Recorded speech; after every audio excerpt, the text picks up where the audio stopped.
Meus amados irmãos, o texto encontra-se em Atos, capítulo 16. Nós faremos a leitura do versículo 1 até o versículo 10. Atos dos Apóstolos, capítulo 16.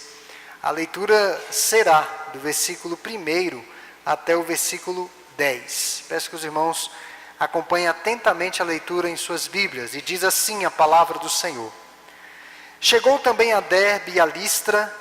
Havia ali um discípulo chamado Timóteo, filho de uma judia crente, mas de pai grego. Dele davam bom testemunho os irmãos em Listra e Icônio. Quis Paulo que ele fosse em sua companhia, e por isso circuncidou-o por causa dos judeus daqueles lugares, pois todos sabiam que seu pai era grego. Ao passar pelas cidades, entregavam aos irmãos para que as observassem as decisões tomadas pelos apóstolos e presbíteros de Jerusalém. Assim, as igrejas eram fortalecidas na fé e dia a dia aumentavam em número. E percorrendo a região frígio-galata, tendo sido impedidos pelo Espírito Santo de pregar a palavra na Ásia, defrontando Mísia, tentavam ir para a Bitínia, mas o Espírito de Jesus não permitiu. E tendo contornado Mísia, desceram a Troade. À noite, sobreveio a Paulo uma visão, na qual um varão macedônio estava em pé e lhe rogava, dizendo: passa à Macedônia e ajuda-nos. Vamos ler juntos esse trecho? Passa à Macedônia e ajuda-nos. Assim teve a visão imediatamente. Assim que teve a visão, imediatamente procuramos partir para aquele destino, concluindo que Deus nos havia chamado para lhes anunciar o Evangelho. Veja que, especialmente nessa parte, o versículo 10, o narrador se inclui. Assim que teve a visão, imediatamente procuramos partir para aquele destino, concluindo que Deus nos havia chamado para lhes anunciar o Evangelho. Aqui Lucas se inclui, ou seja, Lucas estava nessa segunda expedição missionária com Paulo e Silas. E meus irmãos, para nós introduzirmos, a nossa temática essa noite é o crescimento que vem de Deus. A palavra-chave aí que nós lemos, encontra-se no texto, está no versículo 5, a expressão chave, e assim as igrejas eram fortalecidas na fé e dia a dia aumentavam em número. Era um crescimento que vinha da parte de Deus. Então, para introduzirmos o nosso sermão essa noite, é bom nós pensarmos como tem sido o crescimento da igreja de Cristo, especialmente em nossos dias, especialmente no nosso país, na nossa nação. A cristandade brasileira, protestante, evangélica, seja lá como conhecem, foi decisiva nesse pleito eleitoral. Podem ter certeza disso. Então, nós somos um número expressivo na nação. Cerca de 1/3 da população brasileira é alcançada pelo Evangelho. A grande indagação é que esse 1/3 deveria fazer uma diferença enorme no nosso país. Muita coisa deveria estar diferente no nosso país. É necessário um exercício acurado e analítico do que as igrejas estão fazendo nos dias atuais. Mas precisamos, acima de tudo isso, irmãos, atentar para aquilo que Deus tem feito em meio ao seu povo.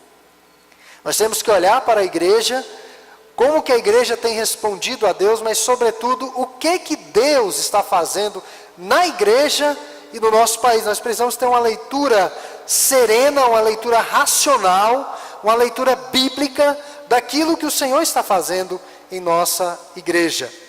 A igreja na Bíblia é chamada de noiva, a igreja na Bíblia é chamada de comunhão dos santos, de uma nação santa, de um edifício que foi levantado, erigido para a glória de Deus.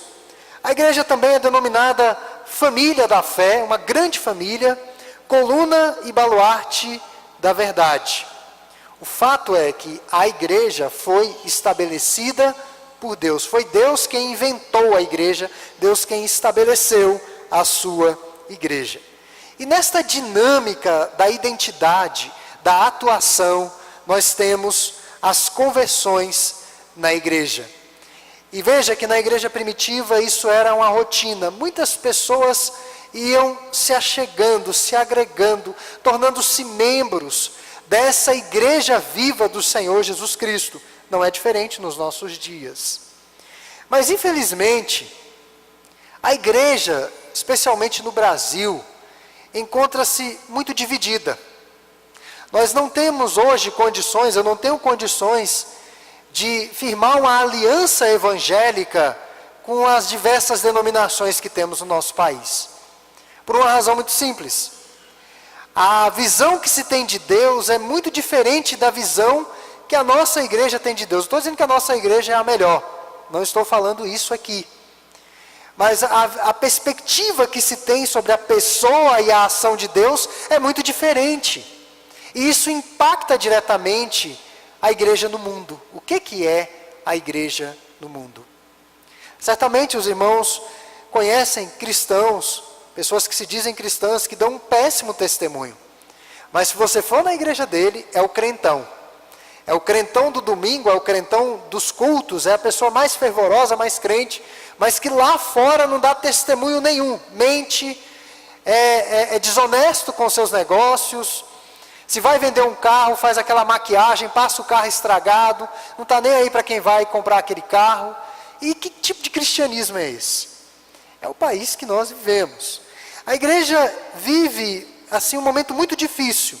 Pessoas mudam de congregação muito facilmente, elas não têm raízes, não têm laços fraternais na igreja. Eu acho muito bonito, às vezes, quando nós recebemos irmãos aqui na nossa igreja, que mudaram de estado, e eles vêm conversar comigo. Normalmente eles vêm conversar com o pastor, em algum momento eles vêm conversar com o pastor e dizem: olha, pastor, eu vim para Brasília por força de circunstância, questão de trabalho, os meus filhos numa oportunidade melhor de profissão, de estudo, e daí por diante, mas o meu coração está na minha igreja.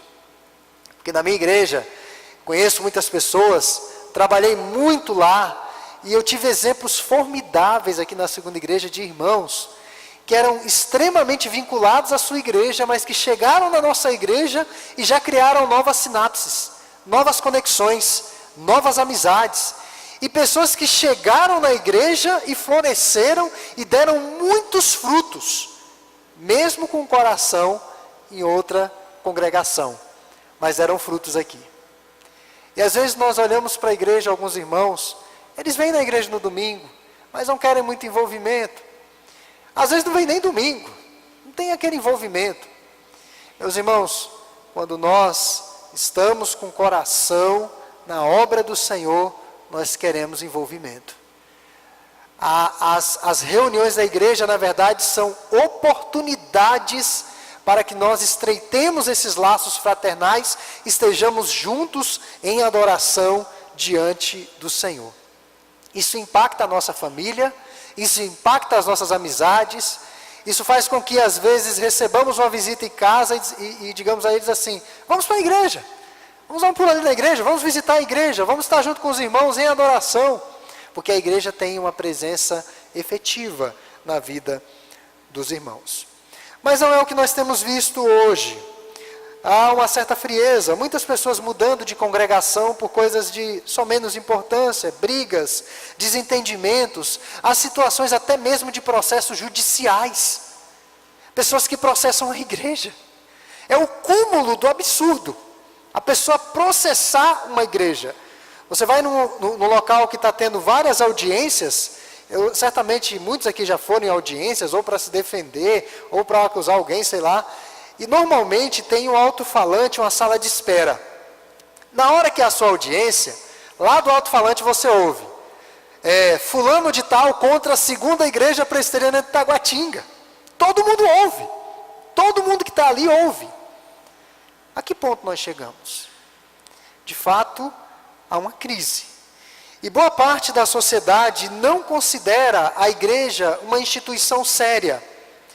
Pelos maus exemplos que nós temos, a igreja perde muito da sua credibilidade, da sua força. As instituições que são sal e preservam a nossa sociedade são três, basicamente, criadas, eu não digo criadas por Deus diretamente, mas algumas são: família, igreja e os militares. Quer queiram, quer não. É o que ainda é sal na nossa sociedade. É o que ainda conserva moral e bons costumes. É a igreja, a família e os militares. Pela sua disciplina, pela sua correção, pela sua dedicação, pelo seu amor à pátria. Porque o soldado está disposto a morrer pelo seu país. Se ele está numa guerra, ele está disposto a dar a sua vida pelo país. Então, por conta dessas instituições, a nossa sociedade não se desmantela. Mas, aí fora, muitos não consideram a igreja uma instituição séria. E boa parte desta concepção diabólica, maligna, advém exatamente do mau testemunho de crentes. Infelizmente, a culpa é nossa. A culpa não é da igreja, a culpa não é do Senhor, a culpa não é do ímpio por estar cego espiritualmente, mas a culpa é da igreja por não dar um bom testemunho.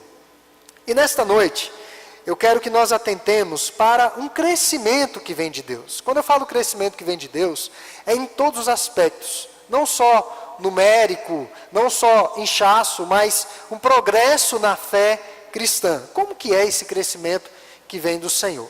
Então está aí a primeira característica desse crescimento, é que Deus provê os novos obreiros. É Deus quem desperta ou chama esses novos obreiros. Está aí do versículo 1 até o versículo 3 do texto que nós lemos. Veja que, em decorrência daquela disputa em relação à ida ou não de João Marcos, Paulo se separou de Barnabé. Barnabé levou consigo a João Marcos para Chipre, e Paulo levou a Silas na segunda expedição missionária, popularmente conhecida como a segunda viagem missionária. Então nós temos aqui duas frentes de trabalho, né? Uma de Paulo e uma de Barnabé. Mas Lucas dá um enfoque, destaca a atividade missionária do apóstolo Paulo. Paulo e Silas estão aqui acompanhados por Lucas, é o que nós detectamos no versículo 10. Lucas está narrando e de repente ele se inclui. Ele coloca ali na terceira pessoa, no início do texto, aqui do capítulo 16, né? Mas depois ele coloca na primeira pessoa do plural, nós, no versículo 10, que nós lemos. Ali, na cidade de Listra, eles encontraram o jovem Timóteo, que é muito conhecido por nós. O texto fala que ele, filho de mãe judia e pai grego, era um moço, um jovem de bom testemunho, não apenas na cidade de Listra, mas também na cidade vizinha, Icônio. Era um jovem que tinha um testemunho que estava reverberando, era um jovem crente. Não era um testemunho na igreja, mas era um testemunho também de fora da igreja. As pessoas olhavam para Timóteo, a conduta de Timóteo, e diziam: esse moço é crente. De fato, ele é crente. Não tem pessoas que às vezes a gente conhece e diz assim: olha, fulano é crente. É uma pessoa que ama a Deus, é uma pessoa dedicada a Deus. Assim era o jovem Timóteo. E o testemunho de Timóteo foi tão impactante que Paulo resolveu chamá-lo para que Timóteo os acompanhasse nessa segunda expedição missionária. E aqui surgiu uma dificuldade, né? Para não criar barreiras culturais, e essa é a explicação, barreiras culturais com os judeus, porque Timóteo era filho de mãe judia e de pai grego, e não era circuncidado, Paulo instrui para que Timóteo fosse circuncidado. Ele passasse por esse rito de circuncisão. Era uma questão que nós chamamos, no grego, de adiáfora. A diáfora é uma questão indiferente. Não era uma questão essencial. O apóstolo dos gentios não tinha problema com a circuncisão, desde que não impusessem esse ato ou atrelassem isso como elemento necessário à salvação.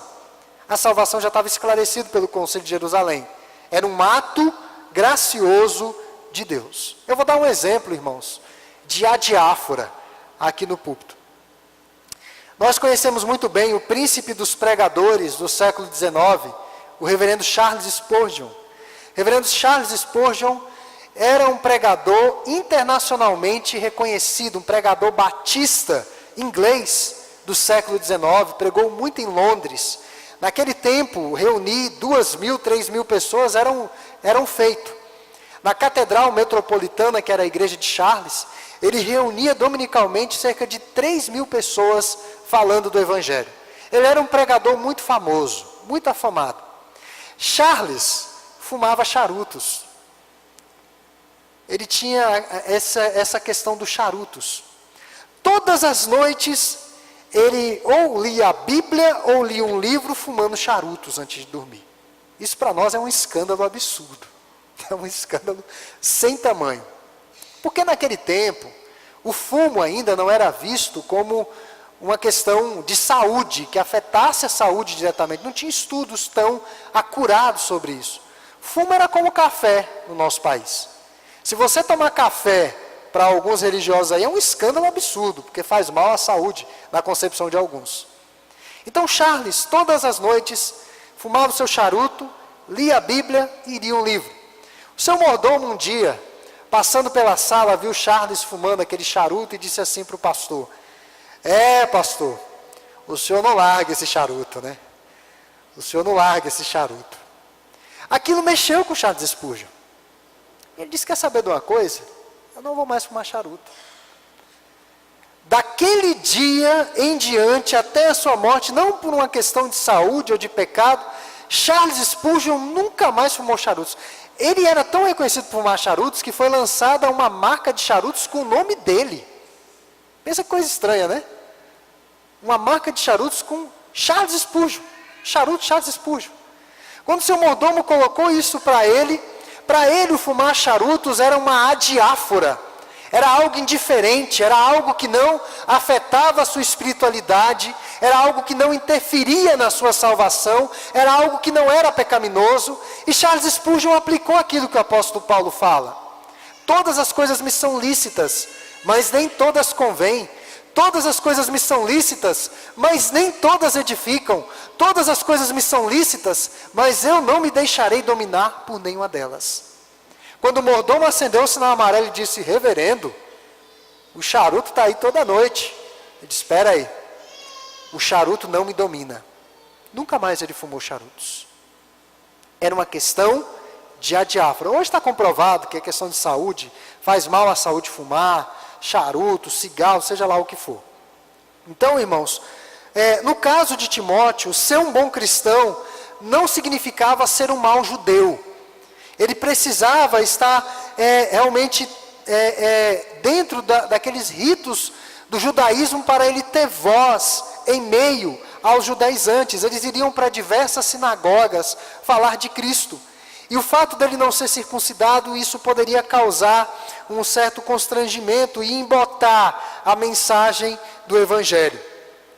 O que era necessário para ser aceito por Deus, isso mesmo era o que era desnecessário para ser aceito por Deus, no caso da circuncisão, isso era recomendável para ser aceito diante dos seres humanos. É o que o apóstolo Paulo fala: eu me fiz de louco para ganhar os loucos, mas eu não sou louco.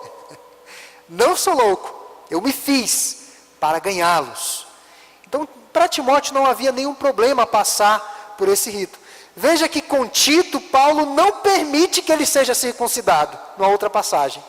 Paulo impede que isso aconteça, porque Tito não era judeu. Ele diz: não, Tito não, mas Timóteo já era judeu. Qual era o problema para ele ter mais voz entre os judaizantes?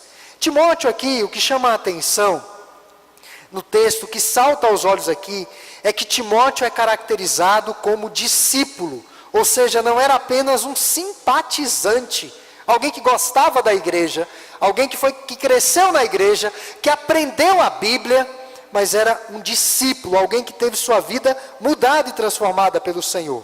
Timóteo havia herdado um expressivo e forte legado de comunhão com Deus. Ele aprendeu as sagradas letras desde a infância com a sua mãe Eunice e com a sua avó Aloide.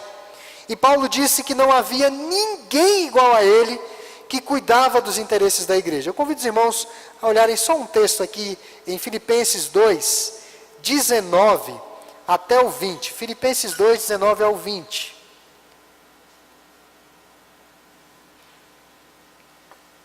Há uma recomendação de Paulo sobre Timóteo àqueles irmãos. Ele diz assim, Filipenses 2, 19 a 20. Espero, porém, no Senhor Jesus, mandar-vos Timóteo, o mais breve possível, a fim de que eu me sinta animado também, tendo conhecimento da vossa situação. Porque a ninguém tenho de igual sentimento que, sinceramente, cuide dos vossos interesses. Timóteo era um jovem que amava a Deus e amava a igreja de Deus, e lutava por essa igreja. Então ele teve uma fé destacada, um ministério destacado, e Paulo chega a dizer que adotou a Timóteo como filho na fé. Alguns estudiosos falam que nessa passagem de Atos 16, Timóteo tinha cerca de 20 anos, havia acabado de sair, aquele período de adolescência, tinha cerca de 18, 20 anos, era um jovem mesmo. E Paulo adotou a Timóteo como filho na fé. Provavelmente Timóteo presenciou o apedrejamento de Paulo em Listra. Na primeira viagem que Paulo fez em Listra, lembram que Paulo foi apedrejado na cidade, e ele saiu quase que como morto? Timóteo provavelmente viu aquilo, e Timóteo ficou impactado com o testemunho do apóstolo Paulo. Esse homem estava disposto a dar a sua vida pelo Evangelho. A igreja, meus irmãos, precisa de crentes experientes, como Barnabé e Paulo. Já eram veteranos, homens experimentados. A igreja também precisa de crentes contemporâneos, como Silas, como Lucas, irmãos também dedicados. Mas nós devemos pedir a Deus que levante jovens comprometidos com o seu reino. A igreja é composta por esse grupo de pessoas. Os experientes, os que estão lutando pelo Evangelho e aqueles que deverão ocupar essas frentes mais adiante. Nós devemos orar pelo futuro da igreja. Mas Deus é quem provê os novos obreiros para a sua obra. Uma segunda característica do crescimento que vem de Deus, e por prover esses novos obreiros, a igreja teria uma continuidade. Uma outra característica do crescimento que vem de Deus é os discípulos que vivem sob o ensino. É o versículo 5. Assim as igrejas eram fortalecidas na fé e dia a dia aumentavam em número. O versículo 4 fala que eles leram as decisões do Concílio de Jerusalém, que certamente foi um estudo teológico aprofundado sobre a salvação. Paulo e Silas uniram forças para visitar as igrejas, pregar a palavra e fortalecer os santos por meio da pregação. Eles viajaram entregando as decisões do Concílio de Jerusalém, e como resultado está aí descrito, e mais adiante vamos ver outras expressões assim. As igrejas eram fortalecidas na fé, e por causa desse fortalecimento na fé, elas aumentavam em número. As igrejas não cresciam porque tinham uma agenda mais extraordinária. As igrejas não cresciam porque tinham um som muito bom. As igrejas não cresciam porque tinham um pregador de multidões. As igrejas não cresciam porque tinham uma equipe de cânticos bem ensaiada. As igrejas não cresciam porque tudo era confortável e organizado. As igrejas cresciam porque os crentes estavam sendo fortalecidos na sua fé. Era uma fé que estava muito além do templo. Era uma fé que reverberava. Esse é o verdadeiro crescimento. Como que se explica o crescimento do Evangelho na Coreia, quando ela ainda oprimia os crentes? E eles precisavam se reunir em locais reservados, em pequeno número, para não chamar a atenção das autoridades. E aquilo cresceu, cresceu, cresceu. Hoje, a maior igreja presbiteriana do mundo está na Coreia do Sul. Alguns pastores disseram que para servir a ceia são cerca de 2.000 diáconos. Os irmãos conseguem... Irmãos, é surreal um negócio desse. Nós não conseguimos nem mensurar isso. Mas houve um tempo que eram grupos pequenos. Houve um tempo que eram massacrados. O crescimento decorreu da fé viva daquele povo. e é uma fé que permanece viva. Então, irmãos, crescimento de igreja vem do ensino, vem da palavra descendo para o coração, e palavra causando profundas mudanças de vida. É essa palavra que vai dar crescimento na nossa fé e crescimento para a igreja. A deliberação de Jerusalém tinha dois aspectos. A salvação não se dá por meio da lei mosaica ou por meio de qualquer coisa, além de Cristo. Só a graça de Cristo. Os crentes não judeus, era uma outra parte da deliberação, deveriam se abster de alimentos sacrificados a ídolos, carne de animais sufocados e com sangue e das relações sexuais ilícitas. Essas eram as decisões que estavam revolucionando a igreja naqueles dias. Fortalecidas, essa palavra fortalecidas, vem de um contexto militar, do forte. Certamente os irmãos já ouviram falar do forte militar, que normalmente ficava à beira-mar, e no forte, ali havia o recurso de defesa e o recurso de ataque, os canhões, a artilharia pesada, para que os inimigos não atracassem e invadissem. Então, essa palavra fortalecidos remete a esse contexto militar, que nós estamos em alerta constante. Fortalecidos ou abastecidos pela palavra, ou seja, a defesa, a fé na palavra, o ataque, a espada do Espírito, se tem alguma relação, pode ter certeza que sim.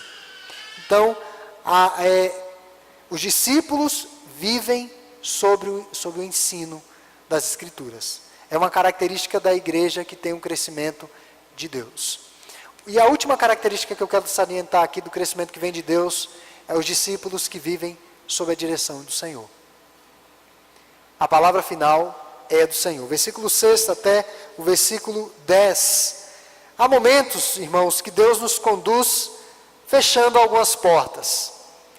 Obviamente que hoje não vai aparecer um macedônio dizendo, vem para Macedônia. Isso aqui foi uma situação excepcional dos apóstolos, eles passaram por situações extraordinárias. Mas há momentos que Deus nos conduz como igreja fechando algumas portas. Paulo desejava abrir novos campos, almejava ir para a Ásia, mas à noite ele teve uma visão. E a visão aqui significa literalmente ver com a mente. Você pega essa palavra no grego, visão, ver com a mente. A ênfase do texto não está em como foi a visão, nem nos oferece muitos detalhes, mas o que esta visão foi para Paulo. O que ela significou para o ministério de Paulo? Veja que aqui um novo mundo se abre, se descortina para ele. Então, as oportunidades, meus irmãos, no caso aqui, né, da direção de Deus, as oportunidades de crescimento, algumas portas podem se fechar, mas as oportunidades vão aparecer para aqueles que estão já servindo. Você já está no campo, você já está atuando, já está pregando, já está orando, já está trabalhando. Aí que as oportunidades vão surgir. Veja que a visão não surgiu na igreja de Antioquia. A visão surgiu já no campo. Ele já estava em curso, a caminho. E aqui eu quero chamar a atenção para um fato. Você pode entrar no seu carro, ficar girando o volante o dia todo, passando marcha o dia todo. Ele não vai para lugar nenhum. Ele não vai para lugar nenhum. Enquanto você não ligar o carro, enquanto você não sair com esse carro, girar volante, passar marcha, vai ser inútil com ele parado. É preciso movimento. Não existe essa questão de crente, eu já fiz tanta coisa pela igreja, hoje eu estou cansado, eu vou ficar no banco, eu vou ficar tranquilo, eu vou cuidar da minha família, eu vou cuidar disso, eu vou cuidar daquilo outro. Não existe isso para crente. O Senhor sempre está nos chamando para fazer algo a Ele. Sempre. Nós somos chamados para brilhar, o farol que brilha. E Jesus disse que não dá para deixar um candeeiro debaixo da cama. Ele não vai cumprir a sua função. Eu não vou pegar o candeeiro e deixar descansando debaixo da cama. Quando eu tiver vontade eu vou colocar lá. Não, ele tem que ficar no lugar mais alto da casa. Nós somos chamados para dar muitos frutos. A Bíblia fala isso de uma forma tão séria que o Salmo 90, salvo engano, diz que na velhice ainda darão frutos. Serão cheios de seiva e de verdor na velhice. Imagine na fase que nós estamos. Eu acho que aqui ninguém tem mais de 90 anos. Então nós somos jovens, todos nós estamos aqui. Tenha fé nisso, tá?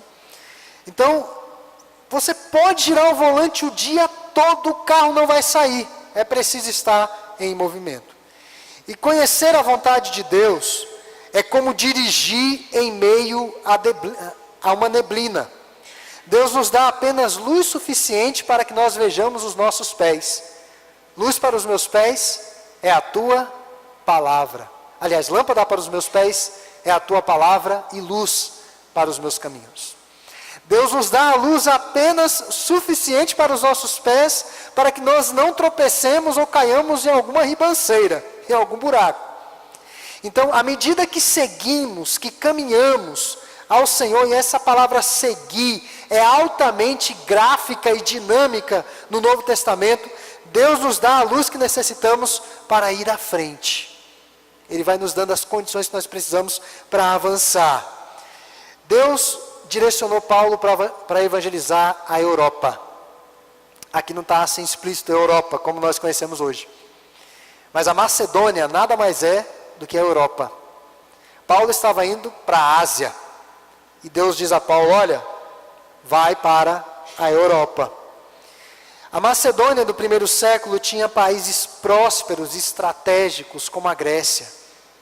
Países que contribuíram muito para o cristianismo, o avanço do cristianismo pelo mundo antigo. O dialeto era o grego. Paulo e seus companheiros receberam uma proibição e uma restrição. Não vão à Ásia. Mas eles, por outro lado, eles receberam permissão e coação. Venham para cá. Ou seja, venham para a Europa.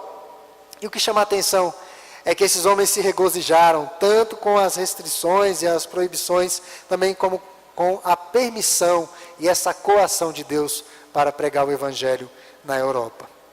Meus irmãos, quando Deus revela a sua vontade, é uma outra lição que está implícita sobre essa vida na direção do Senhor, precisamos obedecer. Quando nós temos clareza daquilo que nós temos de fazer, nós precisamos obedecer. Versículo 10, aí aparece uma expressão, concluir, concluindo. Versículo 10 significa discutir o assunto com outras pessoas, debater as alternativas, encontrar a melhor decisão e em seguida chegar a uma conclusão. Ou seja, Paulo não foi na emoção. Paulo recebeu uma revelação de Deus e ele tinha convicção. Não havia outra alternativa. Era ir à Europa e pregar o Evangelho. E aqui nós aprendemos que a oração de Deus, que a orientação de Deus não é apenas negativa, mas Deus nos dá também a orientação positiva. As pessoas ficam muito no que nós não podemos ou devemos fazer, mas existe aquilo que nós precisamos e devemos fazer.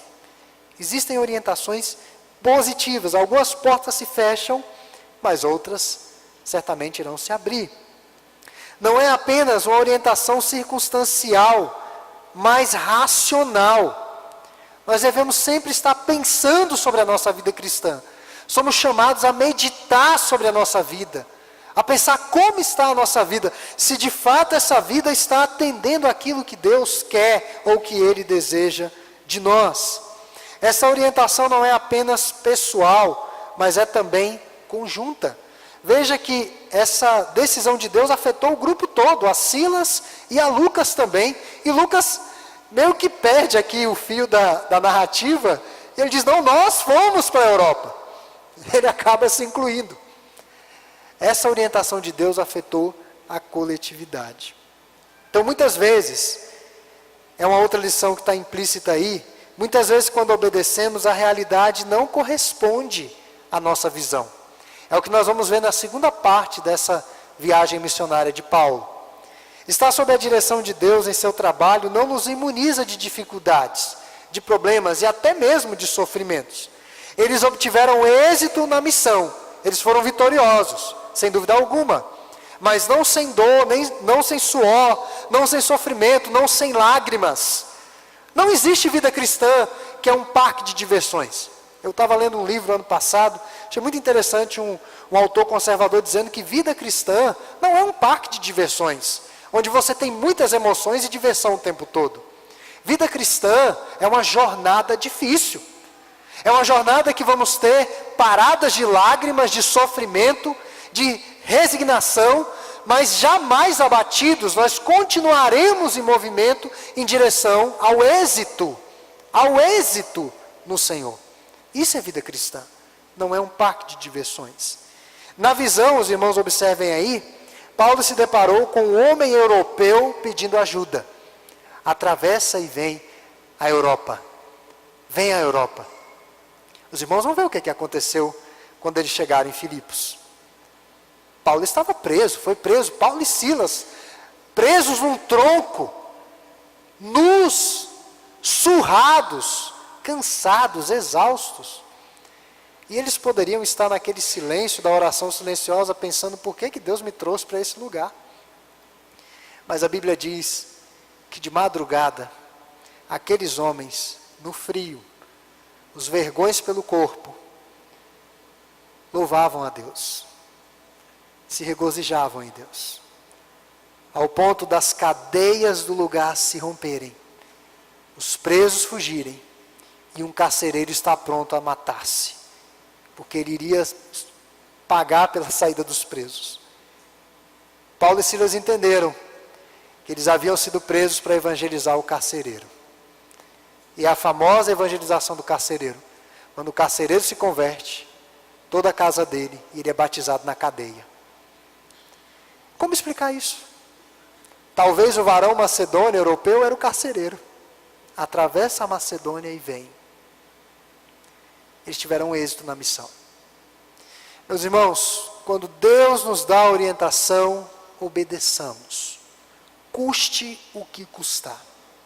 E eu quero concluir essa mensagem essa noite. O crescimento que vem de Deus é caracterizado, à luz desse texto, poderíamos extrair outras lições. Deus provê novos obreiros, Ele sempre vai prover obreiros, mas nós precisamos orar para que o Senhor conduza isso. Discípulos que vivem sob o ensino, são fortalecidos, a fé dos discípulos não é fortalecida por sinais, prodígios, milagres ou qualquer outra coisa. A fé dos discípulos é fortalecida na palavra. Discípulos que vivem sob a orientação que vem de Deus.